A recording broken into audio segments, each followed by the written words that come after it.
Welcome to the AI Chat podcast. I'm your host, Jaden Schaefer. Today on the podcast, we have the pleasure of being joined by Praveen Akkiraju, who is a managing director at Inside Partners based in San Francisco Bay Area. He brings a product and operational lens to investing in passionate entrepreneurs who seek to challenge the status quo in areas of automation, data platforms, DevOps, and infrastructure software. So prior to Insight, Praveen actually served as a managing partner at the SoftBank Vision Fund, where he led the enterprise and SaaS investment practice. And before that, he was CEO of Viptela Incorporated, a SaaS platform for enterprise edge, and also CEO of VCE, an enterprise cloud infrastructure company.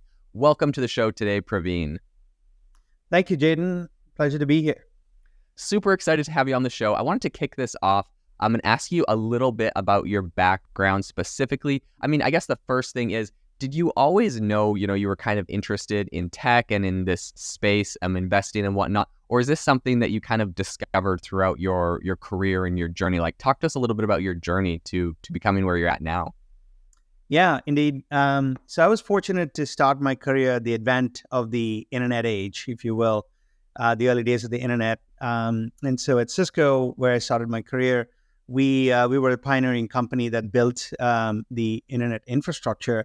So I got to see sort of the entire economy that we take for granted today, built from the bottoms up. And as part of that journey, I got to play many different roles. I was in engineering, I was a product manager. And as I kind of got to run some of the larger businesses that both on the service provider and the enterprise side, I ended up on the investment committee at Cisco, where, as you know, Cisco it was a pretty prolific sort of acquirer of startups and technology. And so I got to sort of get a front row seat in the thought process of sort of how technology gets built and just the whole sort of, build versus buy. You're a large company. When do you go acquire companies? How do startups actually deliver value? And so it got me really intrigued into this sort of the startup ecosystem. And so as my career progressed and I transitioned out of Cisco, I ended up at Viptela, which basically was a bottoms-up startup where we were, building a SaaS platform. It was like a 40-person team. Okay. It was a phenomenal experience. So I got to basically transition from sort of the large corporate environment to more of a startup environment. And I would say that was one of the hardest jobs that I ever did, managing a small company because it's it's a lot of fun, and it's also it's a high wire act in many ways. And so I think that experience of kind of building businesses both within large companies as well as as a startup, scaling the business, and eventually we did get acquired. So gave me a pretty good perspective of how technology and products get built, delivered, and how do you compete in markets and such like. So when I kind of wrapped up at Viptela post our acquisition, one of the things that sort of I really wanted to do was to kind of take a step back and look at the broader ecosystem, the broader picture of how technology was evolving. This was in the 2017, 2018 timeframe. And we were at the cusp of AI. And at that time, AI was really all about sort of predictive AI and computer vision and application of computer vision, things like autonomous vehicles and such like. So I was really intrigued to be able to kind of go spend time with founders and understand that side of the equation better. So that's kind of when I transitioned to the investing side at SoftBank, and then eventually sort of ended up at Inside, where I've been here for the last 3+ years, primarily focusing on the areas that you talked about earlier. Very, very interesting. Yeah, and an incredible background. What I'd be curious to know from you is, how is your experience as CEOs, both at Viptela and also VCE, right? You said these are two of the hardest jobs you did, running startups and whatnot, but how has your experience as CEO kind of influenced your perspective on investing and in AI startups? Yeah, and that's a great question. I think, you realize when you're sort of running a company and running a startup, it really, there's so many variables that determine success, right? Yeah. It's not just the quality of the idea or the quality of the market that you're in. It's all of those combined with the team, combined with sort of, key decisions, how you make them, combined with kind of the investors you decide to work with and how they help you.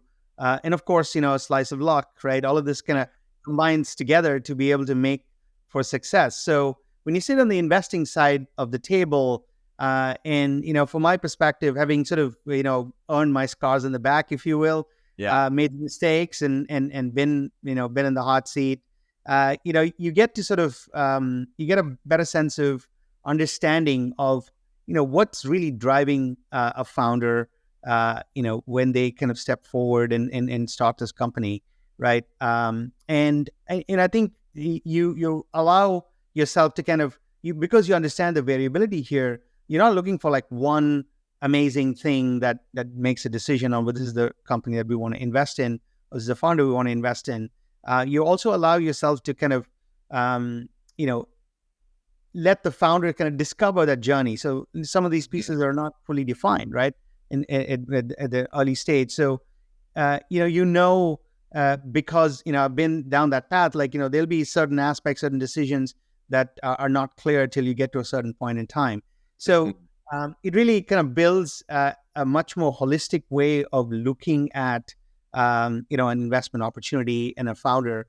And once we make the investment as well, I think you obviously respect a founder's journey, right? And my journey will be different from a founder's journey, right? As different points in time, different variables involved. So you respect that, and so you try to help where you can add the most value, right? As opposed to sort of trying to replicate what you've done. So I think there's a sense of sort of better, deeper understanding of the process of building a company and what it takes for a company to be successful. And also, when things go sideways, as they do, like it's a startup, you have a better sense of like, look, the sun will rise tomorrow morning. It's not the end of the world. And, I think you get a better sense of both helping the founder through that particular situation, also, as well as an investor, making sure that you're not, panicking or you're trying to put more pressure on a situation where they're already sort of working through stuff, right? Yeah, no, I think those are some really great insights. And then I guess specifically kind of looking at those founders that you mentioned, right?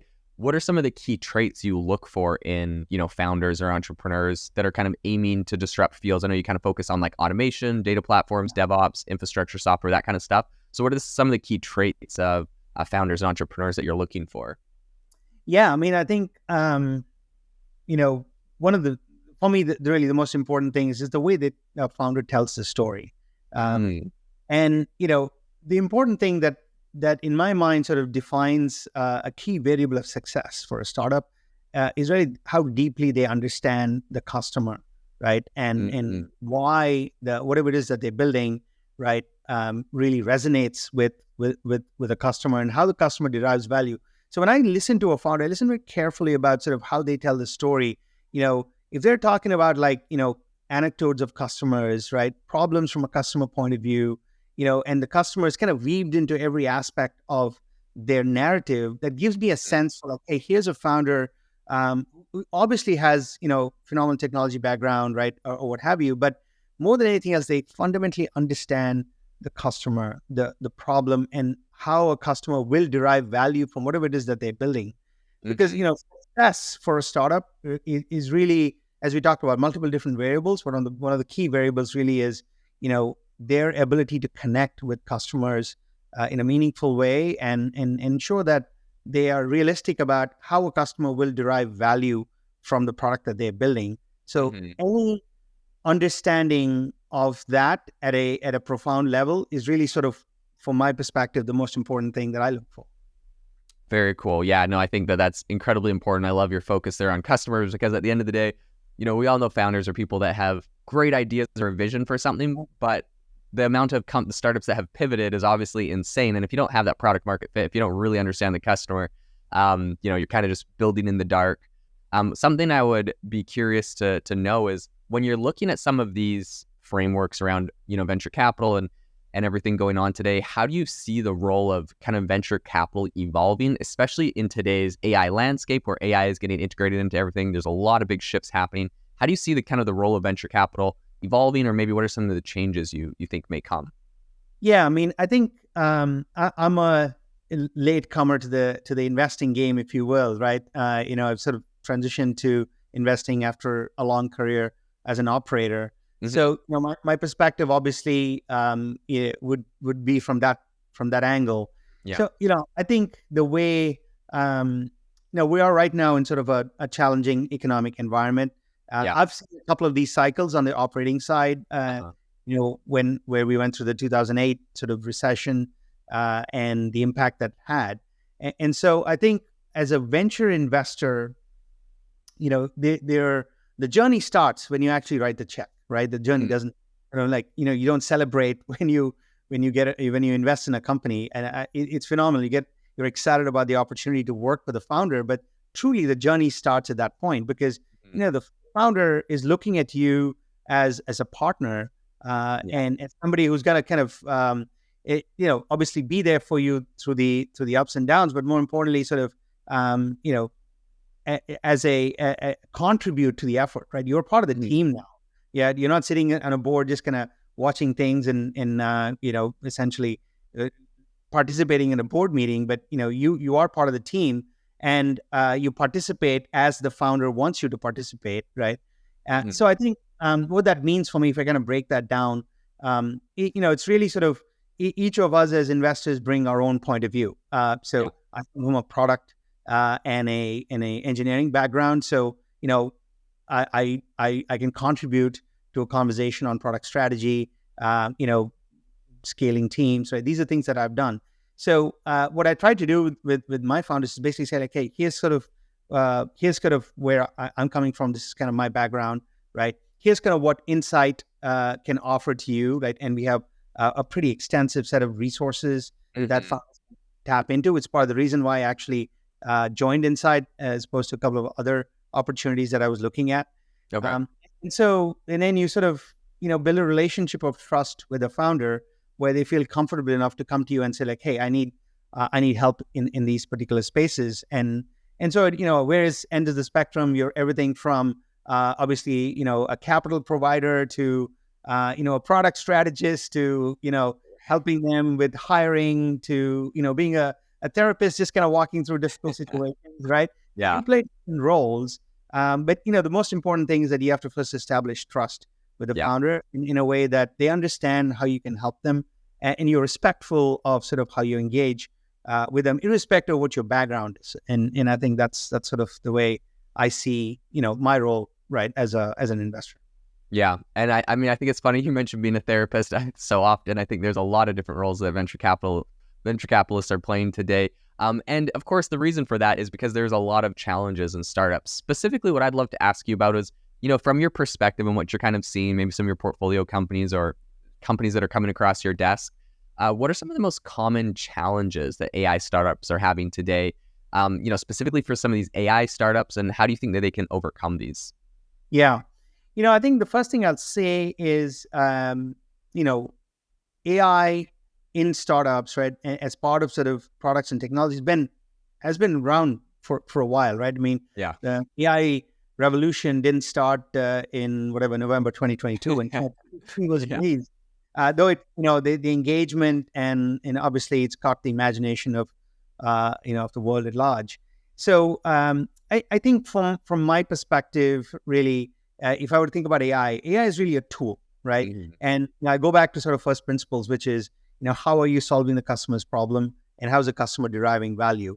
And I think a lot of sort of the challenge with AI, right, or sort of, I wouldn't say challenge, but the challenge opportunity is really to understand deeply how AI can further help a company engage with their customers in a meaningful way or deliver value to their customers in a meaningful way, in a better way than the way they were doing it in the past. If those two don't check out, then there's no reason for you to be using AI, right? Mm-hmm. So I think that's an important thing to understand. AI in and of itself is not sort of it's a technology, and so how you use it to deliver value is kind of where the rubber meets the road.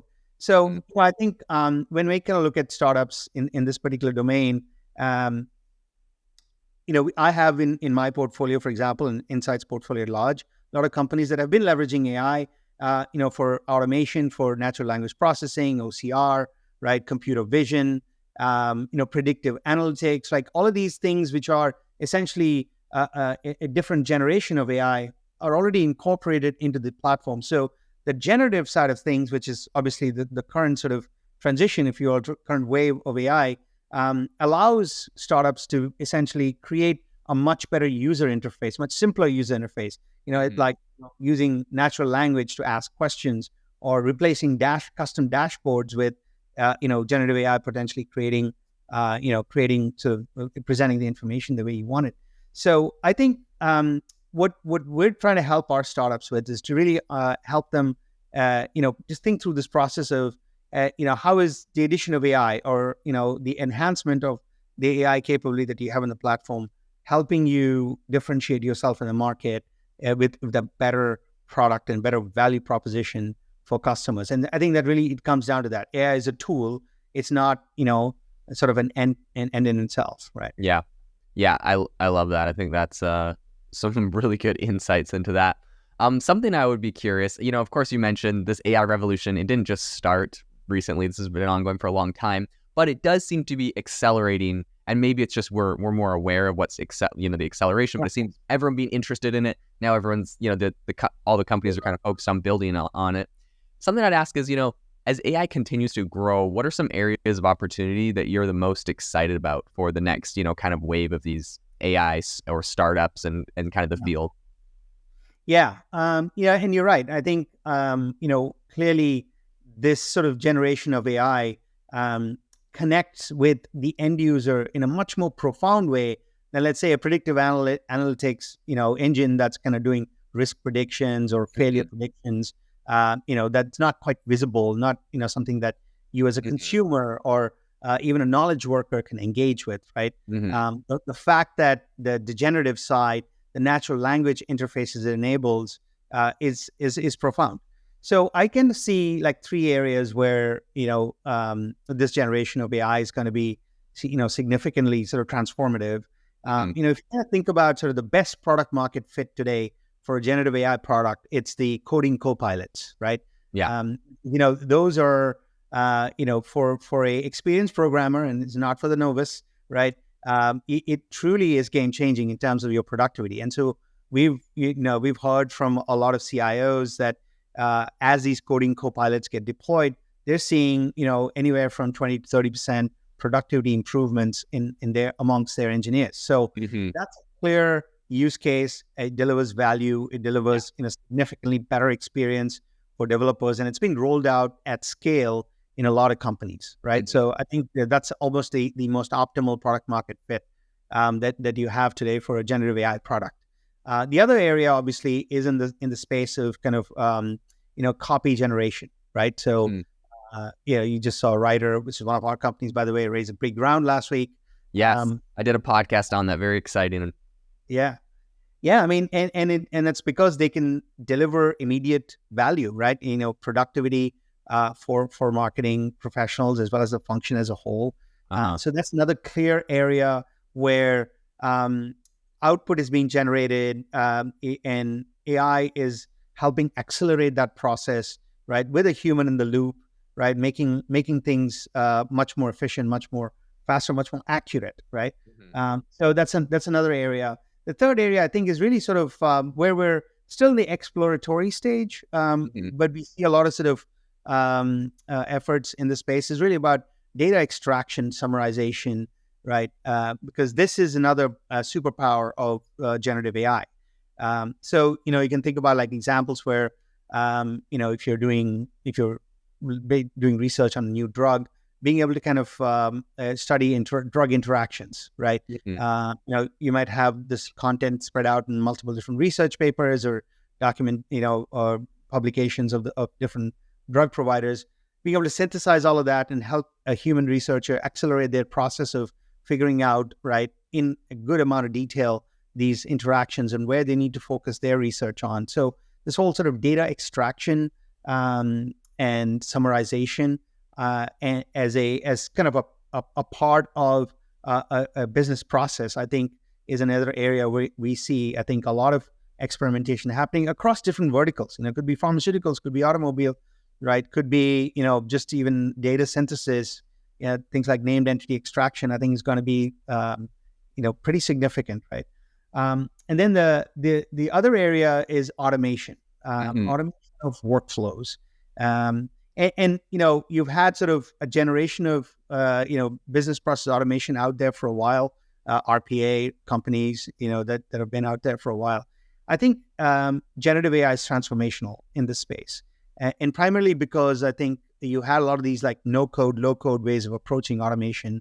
Yeah. This could potentially, and still sort of TBD being worked out, right, replaced by a natural language interface. So, the sort of utopia of this kind of technology is that you can describe an automation. You as a knowledge worker might say, hey, scrape my LinkedIn for everyone with a founder title, sort them by put them into a Google Doc, sort them by geography or by, area like AI, and send that list to my teammates in a Slack, right? And you might just describe that in natural language, and you should be able to basically build that automation and have it executed, right? Yes.